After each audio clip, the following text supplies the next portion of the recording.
Hey guys, welcome back to another video on Movies and F1 Hub, the channel where today's video we're going to be talking about why Mercedes have declined in the last couple of years. So, without further ado, let's get started. Mercedes' struggles all begin in 2020 ahead of the COVID-19 pandemic. This, you would have thought, had no repercussions, especially after Mercedes completely and utterly dominated the 2020 World Championship. Or should I say, Lewis Hamilton did. Valtteri Bottas was meanwhile finishing in P11 and 8th place finishes all the time. But 2021, however, was different, and it all became because of the COVID pandemic.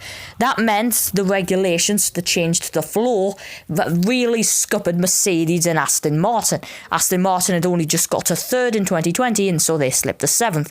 However, even Mercedes could not have their performance slashed so much, should I say, and slipped all the way to slower than Red Bull. So, like I said, not much at all. Mercedes was still fighting for the World Championship and lost it. But that was the first sign of Mercedes' dominance beginning to fall. However, it all reared its head again in 2022 when Mercedes unveiled their Zero Side Pod scheme, something we know now wasn't really their issue, but it clearly looked like it. At the time, however, it was also porpoising. Mercedes went from being a championship contender to fighting with Alfa Romeo. And if you don't watch F1 that much, Alfa Romeo, not very good team. Sauber currently last in the constructors, and they used to be called Alfa Romeo. So that tells the story, and they're slower than Alpine.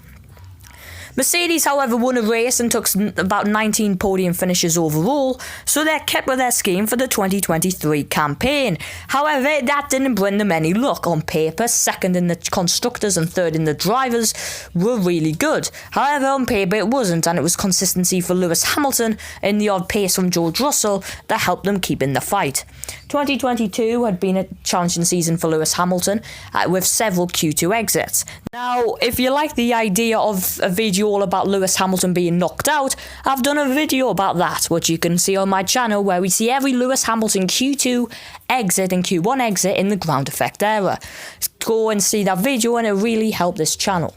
However, moving back on, Mercedes of Lewis Hamilton bounced back, out qualifying George Russell 11-11, so equal, but in the race is where he showed his class, beating George Russell by a huge amount in the championship, finishing 3rd, despite a late season lackluster slip. However, Mercedes finally realised that they had the wrong concept, so for 2024 they completely decided to change their car. However, was that a good idea or not? Well, let's move on to 2024, and there's Lewis Hamilton 18th on the grid, and where is he finishing all the time? 9th. So basically it didn't work at all, but to be fair, Mercedes might have been a bit dispirited when Lewis Hamilton announced that he was leaving Mercedes and joining Ferrari. So that meant they needed a new driver, which they do not have yet. However, it's more likely than not it's going to be Kimi Antonelli. So that's 2025 butchered then, isn't it? Mercedes started Bahrain with Lewis Hamilton struggling to get out of Q1, qualifying 9th, which is actually good for his standards these days, and finishing in his best result of the season so far, 7th place. George Russell, on the other hand, started 3rd and finished in P5, and Mercedes were extremely hampered. They looked quick. Then comes Saudi Arabia, where Lewis Hamilton was saved an exit by a rookie making a slight mistake, and that was a very impressive performance by Oliver Bearman. So Lewis Hamilton made it through, qualified 8th and finished 9th. Meanwhile, George Russell managed to qualify ahead 7th and finish in 6th place behind Fernando Alonso, who in the Aston Martin seems to be outpacing the Mercedes boys. Roll on to Australia and Hamilton's quick. He's 11th, knocked out by Yuki Tsunoda and Lance Stroll, the two drivers who in 2022 you would certainly not expect such a statement. So George Russell qualified higher up and still crashed into the barriers. So where's Lewis Hamilton? He's on his flight home because he's out of the race with a mechanical issue. Roll on Japan, and Hamilton's looking for its first top 4 of the season and qualifies 7th, ahead of George Russell. He ultimately finished 9th. Then come China. George Russell's high up. Lewis Hamilton leads the sprint, finishes 2nd. George Russell gets 8th.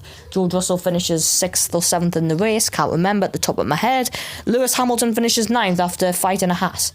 Strange, that, isn't it? So Mercedes have had a huge competitive decline, and it all has a variety of reasons. Is it the no side pod concept, or the porpoising, or have they got completely lost? And the answer is the latter. They have completely got lost with their car. They have no idea what to do in the future, and they're essentially going to tumble to a midfield team. Remember McLaren in 2012 and then just slipped all the way down? You're going to witness that. You just wait next year, and if Adrian Newey joins the Ferrari team, it is game over for Mercedes. So it's very sad to see such a competitive team with the likes of Schumacher and Hamilton driving for it fall away and slip into nothingness, but that's exactly what has happened. So in today's video, I have covered exactly why Mercedes have had a competitive decline. If you like more videos, please like and subscribe. It'll be really appreciated, and I'll see you next time.